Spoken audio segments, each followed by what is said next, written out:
Phone കസ്റ്റഡിയിൽ അവസാന ലാപ്പിൽ പോലീസിന്റെ അട്ടിമറി. ഷാഫിക്ക് മുന്നിൽ പിണറായി സർക്കാരിന്റെ ഒത്തുകളി പൊളിയുകയാണ്. കേരള നിയമസഭാ തെരഞ്ഞെടുപ്പിന്റെ നിർണായകമായ അവസാന ഘട്ടത്തിലേക്ക് കടക്കുമ്പോൾ ഭരണകൂടത്തെയും പോലീസിനെയും ഉപയോഗിച്ച് പ്രതിപക്ഷത്തെ അടിച്ചമർത്താനുള്ള ഇടത് വലത് മുന്നണികളുടെ ഗൂഢാലോചനകൾ ഓരോന്നായി പുറത്തുവരികയാണ്. വടകര ലോക്സഭാ തെരഞ്ഞെടുപ്പ് കാലത്ത് UDF സ്ഥാനാർത്ഥി ഷാഫി പറമ്പിലിനെതിരെ CPM പടച്ചുവിട്ട ഏറ്റവും മ്ലേച്ഛമായ വർഗീയ കാർഡായിരുന്നു കാഫിർ സ്ക്രീൻഷോട്ട്. അന്നത്തെ ആ നുണപ്രചാരണം ഇന്ന് നിയമസഭാ തെരഞ്ഞെടുപ്പിന്റെ പടിവാതിൽക്കൽ നിൽക്കുമ്പോൾ പോലീസ് പെട്ടിയിലാക്കി പൂട്ടിവെച്ചിരിക്കുകയാണ്. പ്രതികളെ കണ്ടെത്താനായില്ല എന്ന വിചിത്രമായ ന്യായവാദം നിരത്തി കേസ് അവസാനിപ്പിക്കാനുള്ള പോലീസിന്റെ നീക്കം രാഷ്ട്രീയ കേന്ദ്രങ്ങളെ അമ്പരപ്പിക്കുകയുമാണ്. ഷാഫി പറമ്പിലിനെ വ്യക്തിഹത്യ നടത്താനും വർഗീയമായി വേർതിരിക്കാനും CPM സൈബർ പോരാളികൾ ചമച്ച ഈ വ്യാജരേഖയുടെ ഉറവിടം പോലീസിന് കൃത്യമായി അറിയാമായിരുന്നു എന്നതാണ് സത്യം.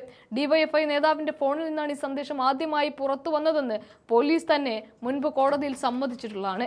എന്നിട്ടും ആ നേതാവിനെ സംരക്ഷിക്കാനും അന്വേഷണം അട്ടിമറിക്കാനും പിണറായിയുടെ പോലീസ് കാട്ടിയ ആവേശം കേരളം കാണാതെ പോകുന്നില്ല. ഒരു നിരപരാധിയായ മുസ്ലിം ലീഗ് പ്രവർത്തകനെ ഈ കേസിൽ കുടുക്കി അയാളുടെ പാസ്പോർട്ടും ഫോണും വരെ തടഞ്ഞുവെച്ച പോലീസ് യഥാർത്ഥ പ്രതികളായ സ്വന്തം പാർട്ടിക്കാരെ രക്ഷിക്കാൻ കേസ് തന്നെ അദൃശ്യമാക്കുകയാണ്. സമാനമായ വർഗീയ തന്ത്രമാണ് ഇപ്പോൾ പേരാമ്പ്രയിലും അരങ്ങേറുന്നത്. LDF കൺവീനർ TP രാമകൃഷ്ണൻ കടുത്ത പോരാട്ടം നേരിടുന്ന പേരാമ്പ്രയിൽ UDF സ്ഥാനാർത്ഥി ഫാത്തിമ തഹ്ലിയക്കെതിരെ നമ്മുടെ കൗമിലെ കുട്ടി എന്ന പ്രയോഗമുയർത്തി വോട്ട് പിടിക്കാൻ CPM ശ്രമിക്കുന്നത് വടകരയിലെ അതേ കാഫിർ തന്ത്രത്തിന്റെ രണ്ടാം പതിപ്പാണ്.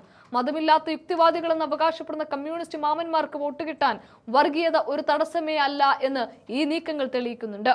എന്നാൽ അവിടെയും CPMന് തിരിച്ചടി നേരിട്ടിരിക്കുകയാണ്.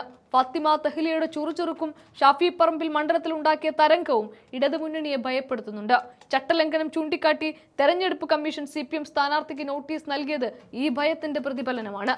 തോൽവി ഉറപ്പായ മണ്ഡലത്തിൽ വർഗീയതയും അക്രമവും അഴിച്ചുവിട്ട് എങ്ങനെയെങ്കിലും പിടിച്ചു നിൽക്കാനുള്ള CPMന്റെ അവസാനത്തെ അടവാണിത്. ഇടതുപക്ഷത്തിന്റെ ഈ തോന്നിവാസങ്ങൾക്ക് പുറമെ BJPയും കോൺഗ്രസിനെതിരെ സജീവമായി രംഗത്തെത്തുന്നുണ്ട്. കഴിഞ്ഞ ദിവസം കോൺഗ്രസ് പ്രചാരണത്തിനെത്തിയ രമേശ് പിഷാരടിയെ BJP പ്രവർത്തകർ വഴിതടഞ്ഞ സംഭവം ഇതിന്റെ തെളിവാണ്. CPMഉം BJPയും ഒരേ ലക്ഷ്യത്തോടെ കോൺഗ്രസിനെ വേട്ടയാടാൻ കൈകോർക്കുന്ന കാഴ്ചയാണ് കേരളം കാണുന്നത്. വടകരയിൽ ഷാഫി പറമ്പിലിനെതിരെ പ്രയോഗിച്ച അതേ ആയുധം ഇപ്പോൾ എല്ലാ മണ്ഡലങ്ങളിലും വിവിധ രൂപങ്ങളിൽ പ്രയോഗിക്കപ്പെടുന്നു. പോലീസിന്റെ ഒത്താശയോടെ കേസുകൾ മുക്കിയും പുതിയ വ്യാജ പ്രചാരണങ്ങൾ അഴിച്ചുവിട്ടും ജനവിധി അട്ടിമറിക്കാനുള്ള ശ്രമം.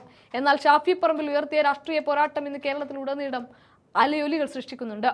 വടകരയിലെ കാഫിർ സ്ക്രീൻഷോട്ട് കേസ് അട്ടിമറിച്ചതിലൂടെ സർക്കാരിന്റെ ഇരട്ടത്താപ്പ് പുറത്തുവരികയും ചെയ്തു. നീതിക്കായി കോടതിയെ സമീപിക്കുമെന്ന് ഇരയാക്കപ്പെട്ടവർ പറയുമ്പോൾ അത് CPMന്റെ കൂടി നെഞ്ചിടിപ്പ് കൂട്ടുകയാണ്.